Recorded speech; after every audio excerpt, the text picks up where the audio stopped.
जंग के deputy commissioner आवाम को सहूलियात देने मैदान में आ गए। सुबह सवेरे मंडी पहुंच गए, सब्जियों और फलों का मयार चेक किया और कीमतों का भी जायजा लिया।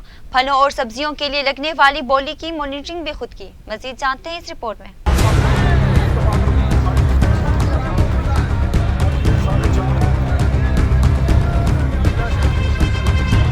डिप्टी कमिश्नर फयाज अहमद मोहल जंग की सब्जी मंडी में सुबह सवेरे पहुंच गए। इस मौका पर उन्होंने फलों और सब्जियों की क्वालिटी को चेक किया और कीमतों पर काबू पाने के लिए की गई इक़दामात पर इत्मीनान का भी इजहार किया। इस मौका पर डिप्टी कमिश्नर फयाज अहमद मोहल ने कहा कि मंडी में सब्जियों और फलों का वाफिर स्टॉक मौजूद है। बोली के मुयस्सर निजाम की बायस उनकी कीमतों को एतदाल में रखा जा सकता है। जिला इंतजामिया सब्जी और फ्रूट मंडी में कीमतों को कंट्रोल में रखने के लिए नीलामी के अमल की मॉनिटरिंग का अमल जारी रखेगी। उन्होंने कहा कि हम चाहते हैं कि किसानों को बराह रास्त उनकी पैदावार का मुआवजा मिले, जबकि मिडिल मैन की हौसला शकनी हो। व्यापारी व ताजिर भी कीमतों को कंट्रोल करने में हमारा साथ दें तो हम अपनी आवाम को सस्ती अशिया फराहम कर सकते हैं। उन्होंने मजीद कहा कि इस सिलसिला में हम मॉनिटरिंग व चेकिंग का निजाम मुयस्सर बना रहे हैं, जिससे हम जरूर अपने टारगेट को आसानी से हासिल कर सकते हैं। उन्होंने हिदायत की कि तमाम अफसरान गाहे बगाहे बोली की निजाम की मॉनिटरिंग करें और शहरियों को रिलीफ फराहम करें।